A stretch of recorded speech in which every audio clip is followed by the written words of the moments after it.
안녕하세요. 오늘 하루도 즐겁게 보내셨나요?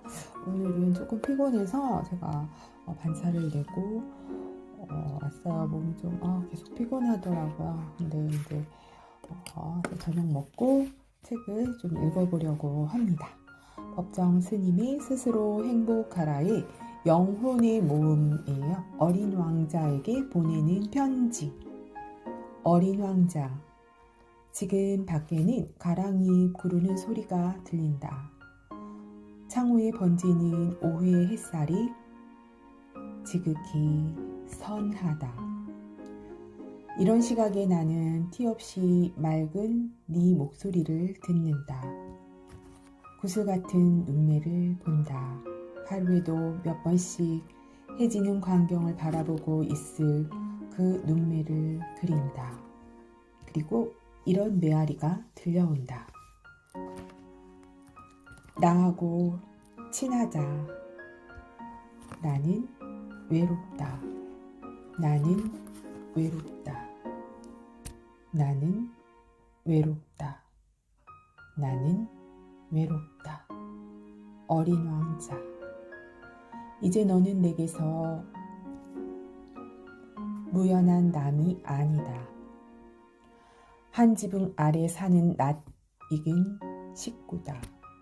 지금까지 너를 20번도 더 읽은 나는 이제 새삼스레 글자를 읽을 필요가 없어졌다. 책장을 훌훌 넘기기만 해도 네 세계를 넘어다 볼 수 있기 때문이다. 행간에 쓰여진 사연까지도 여백에 스며있는 목소리까지도 죄다 읽고 들을 수 있게 된 것이다. 몇 해 전, 그러니까 1965년 5월 너와 마주친 것은 하나의 해우였다. 너를 통해서 비로소 인간관계의 바탕을 인식할 수 있었고 세계와 나의 촌수를 헤아리게 되었다. 그때까지 보이지 않던 사물이 보이게 되고 들리지 않던 소리가 들리게 된 것이다. 그러니까 너를 통해서 내 자신과 마주친 것이다.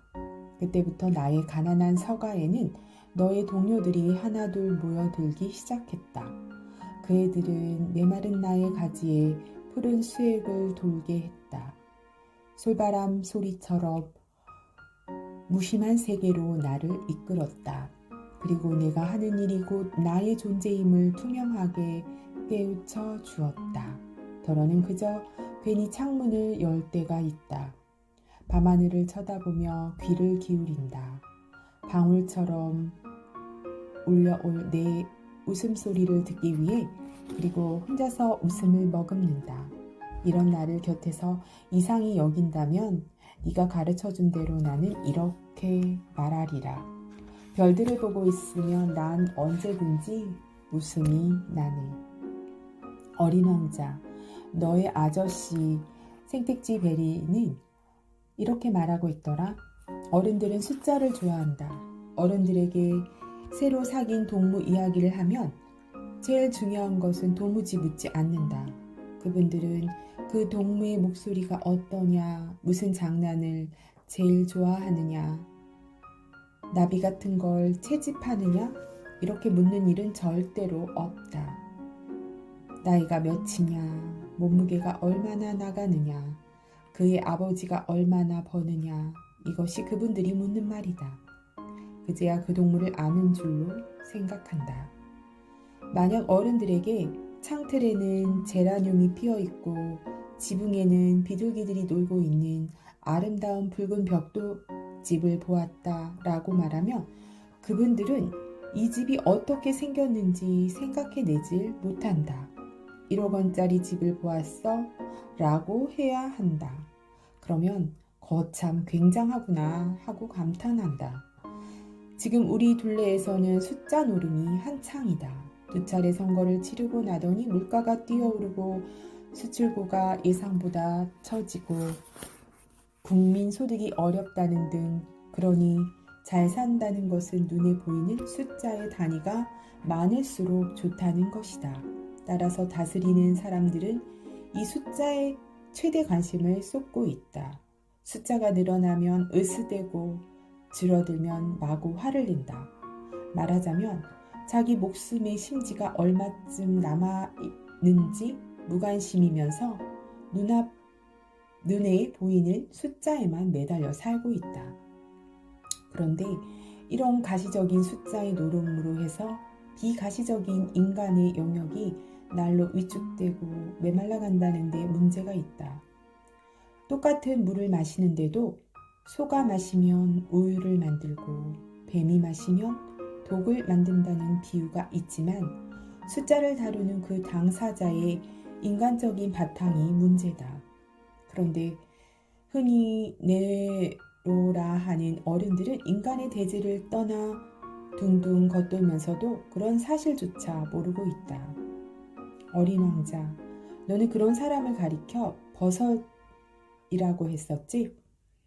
그는 꽃향기를 맡아본 일도 없고 별을 바라본 일도 없고 누구를 사랑해 본 일도 없다. 더하기 밖에는 아무것도 한 일이 없어. 그러면서도 온종일 나는 착한 사람이다. 나는 착한 사람이다 하고 내고만 있어. 그리고 이것 때문에 잔뜩 교만을 부리고 있어. 그렇지만 그건 사람이 아니야. 버섯이야. 그래, 네가 여호와한테서 얻어들은 비밀처럼 가장 중요한 것은 눈에는 보이지 않아. 잘 보려면 마음으로 보아야 한다. 사실 눈에 보이는 것은 빙산의 한 모서리에 불과해. 보다 크고 넓은 마음으로 느껴야지. 그런데 어른들은 어디 그래? 눈앞에 나타나야만 보인다고 하거든. 정말 눈뜬 장님들이지 눈에 보이지 않는 세계까지도 꿰뚫어 볼 수 있는 그 슬기가 현대인들에겐 아쉽다는 말이다. 어린 왕자, 너는 단 하나밖에 없는 소중한 꽃인 줄 알았다가 그 꽃과 같은 많은 장미를 보고 실망한 나머지 풀밭에 엎드려 울었었지? 그때 여호가 나타나 길들인다는 말을 가르쳐 주었어. 그건 너무 잊힌 말이라고 하면서 관계를 맺는다는 뜻이라고. 길들이기 전에는 서로가 아직은 몇천 몇만의 흔해 빠진 비슷한 존재에 불과하여 아쉽거나 그립지도 않지만 일단 길을 들이게 되면 이 세상에서 단 하나밖에 없는 그런 소중한 존재가 되고 만다는 거야. 네가 나를 길들이면 내 생활은 해가 돋는 것처럼 환해질 거야. 난 어느 발소리하고도 다른 발소리를 알게 될 거야. 네 발소리는 음악이 되어 나를 굴 밖으로 불러낼 거야. 그리고 여호와는 아무 상관도 없는 밀밭이 어린 왕자의 머리가 금빛이라는 이 한 가지 사실 때문에 황금빛이 감도는 니를 보면 그리워지고 밀밭을 지나가는 바람 소리가 좋아질 거라고 했다. 그토록 절절한 관계가 오늘의 인간 세계에서는 퇴색해 버렸어. 서로를 이해와 타산으로 이용하려 들거든. 정말 각박한 세상이다. 나와 너의 관계가 없어지고 만 거야. 나는 나이고 너는 너로 끊어지고 말았어. 이와 같이 뿔뿔이 흩어져 버렸기 때문에 나와 너는 더욱 외로워질 수밖에 없는 거야. 인간관계가 회복되려면 나, 너 사이에 와가 기재되어야 해. 그래야만 우리가 될 수 있어. 다시 네 동무인 여우의 목소리를 들어볼까? 사람들은 이제 무얼 알 시간조차 없어지고 말았어. 다 만들어 놓은 물건을 가게에서 사면 되니까. 하지만 친구를 팔아주는 장사꾼이란 없으므로 사람들은 친구가 없게 됐단다. 친구를 갖고 싶거든 날 길들여. 길들인다는 뜻을 알아차린 어린 왕자. 너는 네가 그 장미꽃을 위해 보낸 시간 때문에 네 장미꽃이 그토록 소중하게 된 것임을 알고 이렇게 말한다. 내 장미꽃 하나만으로 수천 수만의 장미꽃을 당하고도 남아. 그건 내가 물을 준 꽃이니까. 내가 고가를 씌워주고 병풍으로 바람을 막아준 꽃이니까. 내가 벌레를 잡아준 것이 그 장미꽃이었으니까.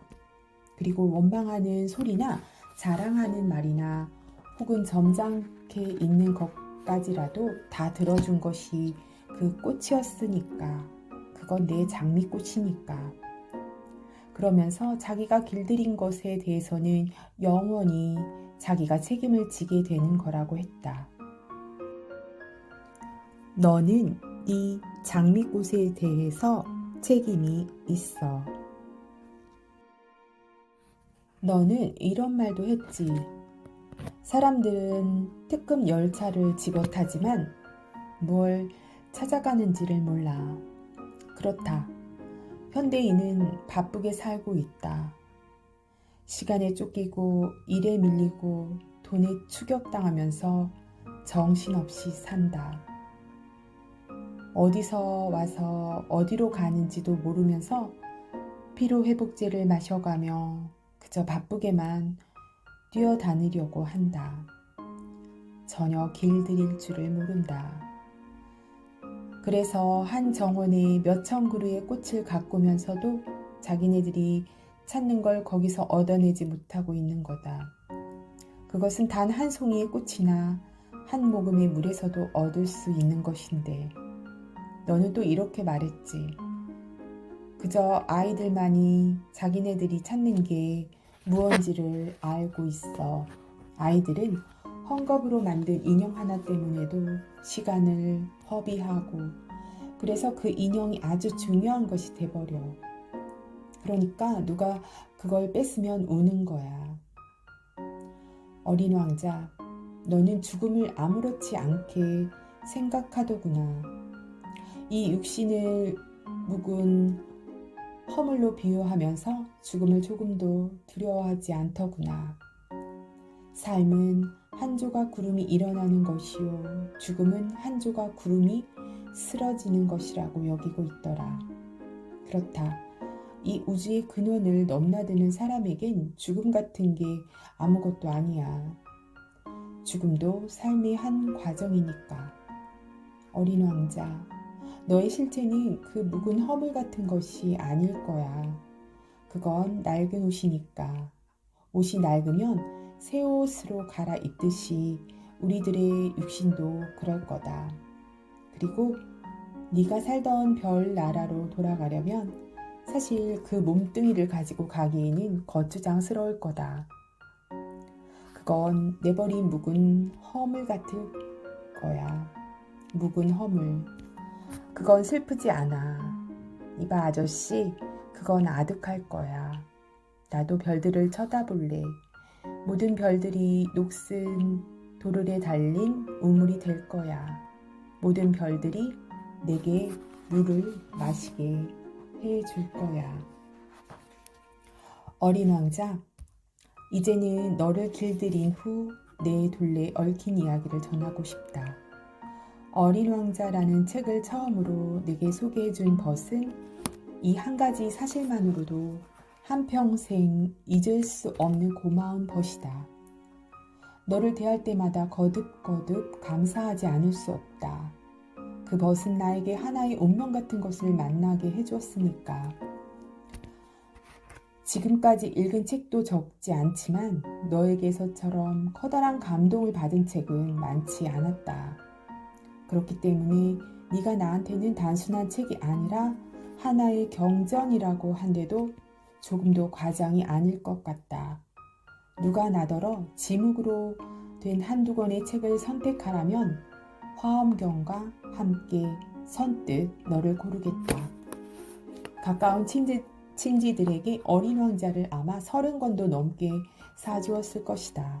너를 읽고 좋아하는 사람한테서는 이내 신뢰감과 친화력을 느끼게 된다.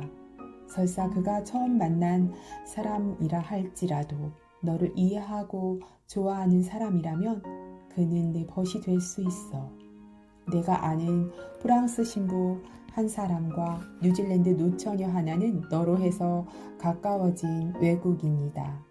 너를 읽고도 별 감흥이 없어 보이는 사람들이 있는데 그런 사람은 나와 치수가 잘 맞지 않는 사람으로 생각하는 거다. 어떤 사람이 나와 친해질 수 있느냐 없느냐를 너를 읽고 난 그 반응으로 능히 짐작할 수 있다는 말이다. 그러니 너는 사람의 폭을 재는 한계의 자다. 적어도 나에게는.